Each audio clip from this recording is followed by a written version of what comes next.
everyone thinks being in the Marine Corps is either kicking in doors as a rifleman or pushing paper as admin, but there's so many different jobs in between being a rifleman and then being an admin or supply or no shade to them, but you know what I mean. There's so many different jobs in between them. The military or the Marine Corps is just as not just as big, but it has just as many jobs as any of the other branches. There's like 170,000 Marines in the Marine Corps on active duty, so there's so many different jobs. They all have jobs that range from admin, supply to air traffic controller, motor T. And in this video, I just want to go over a few of my my favorite non-infantry related jobs, or just even closely related infantry jobs that aren't directly infantry. So still pose, by the way, so no offense, but just jobs that are infantry that I might have would have chosen if I didn't want to go infantry off the bat. So for the very first one, which is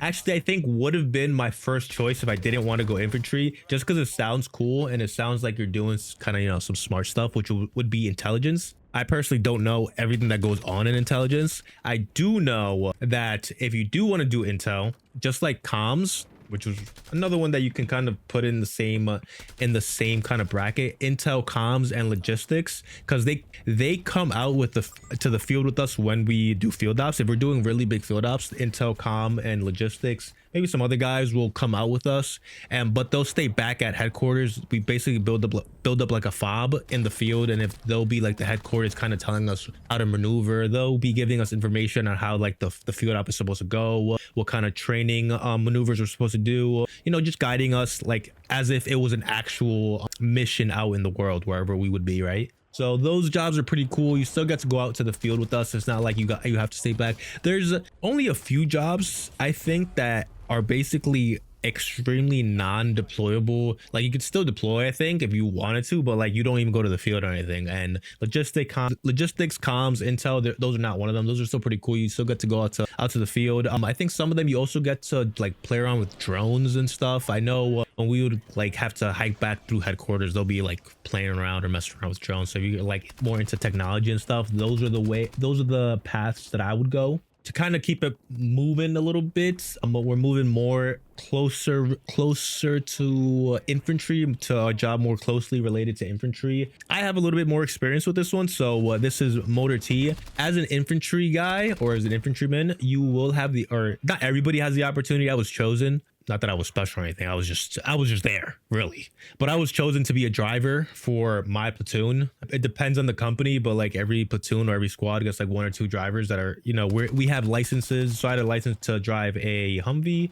a license to drive an MRAP, MVAP, something else, MRAP, some other military vehicle, a 7-ton. I had a bunch of licenses to drive a bunch of vehicles, and we would go to the motor pool, which is where motor T is at, and we would get the vehicles from them. So if you're doing motor, I'm doing mortars now. If you're doing motor T, you are basically a driver and a car mechanic for Humvees and military grade vehicles. Like I said before, if you're in infantry, you can also drive and get licenses, but you're not going to be, that's not going to be your main job. If you're motor T, you're at the motor pool every day, you're checking up on the vehicles. You have a infantry company that you're attached to usually, and that you service. You give vehicles to them. Because of that, we did know a few of we were pretty close with some of the motor T guys. We knew them by name sometimes. But I think it's a cool job if you're into cars, and it's a pretty good way to kind of start going in that route if you plan on having a career in being a mechanic or being into cars or anything. Motor T is definitely the way to go, and it's not a job where it's super boring. You'll be out in the field also, mostly with your vehicles though when you do go. And then usually the infantry guys kind of like you because you're picking them up from the field. Sometimes it can be annoying when they always want you to come by and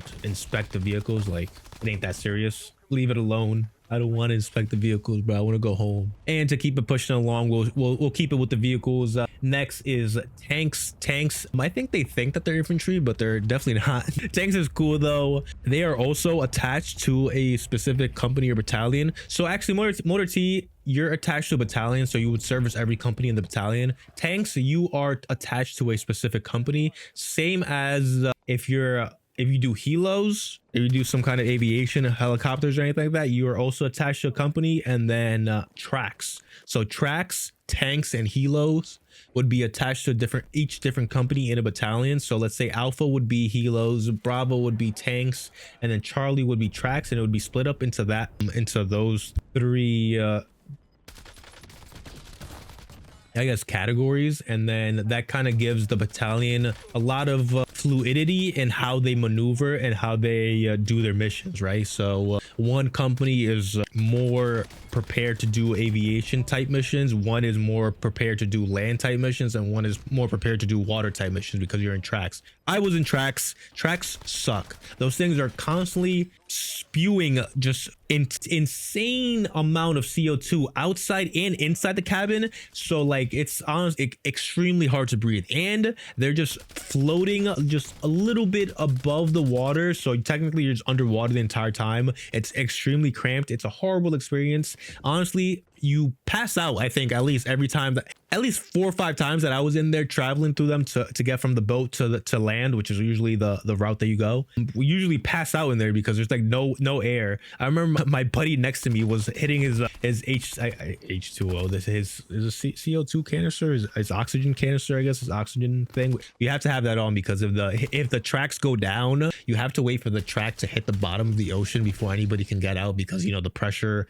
of the door, you can't open it, blah blah blah. So you need an oxygen tank to, you know, get you back up there, which is actually kind of scary because you also have to strip all of your gear before you get out. And thank God I never had to go through that, but it's definitely pretty sketchy. I think I would much rather be tanks. I feel like that's the safest route. I did a couple of helo missions. That's also kind of sketchy. I think the sketchiest thing about it is having to dismount from a helo, because they're just hovering above the ground like 10-20 feet in the air, and you're supposed to take a rope and just kind of slide down. But if you look at the rope and look at the ground, the rope is just fucking swinging and viciously in the air under you, because you're under a helicopter. So the helicopter is the blades are still spinning and, you know, messing everything up. So it's pretty sketchy going down the rope. I think I had one buddy that sprained his ankle when he fell, but hey man, a tough job, right? But we're not talking about the infantry, guys. We're talking about the jobs that are not in the infantry. So like I said, you can do tracks, you can do tanks, and you can do helos. I think tracks and tanks definitely think that they are infantry.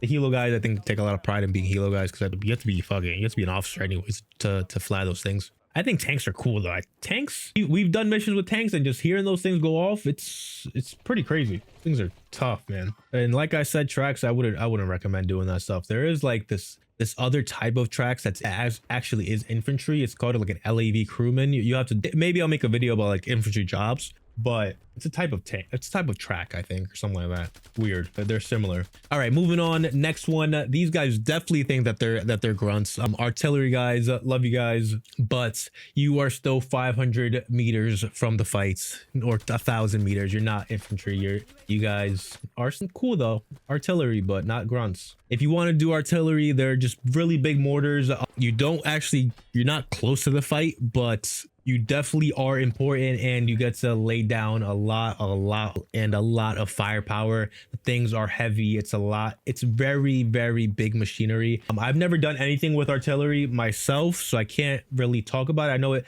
I have heard from my seniors that they do think that they're infantry, so from that, it tells me that, you know, they probably take a lot of pride in, you know, what they do, which everybody should. Does look fun though. And the very last one that I'm gonna talk about in this video is gonna be your combat engineer. And these guys are the guys that kind of they set up a defense. They set up a defense, and they're also in charge of like building like the defense. They put together obstacles for the enemy. So think about like putting Constantine wire up, putting explosives down to block enemies. They also, on the offense, they also like clear minefields, and it's really about building, repairing, and then destroying like obstacles and objects and infrastructure, kind of like that. I don't know, look into it. I haven't done anything with combat engineers either, but it is a cool job. You do a lot of different cool things, and they have the name combat in there, right? So like they're the cool guys. They're combat engineers. All right guys, that is it for the video. Hope you guys liked it. I will be back hopefully next week, and we will continue. Maybe I'll make a video on the top 5 infantry jobs, you know, in the Marine Corps. All right guys, love you, peace.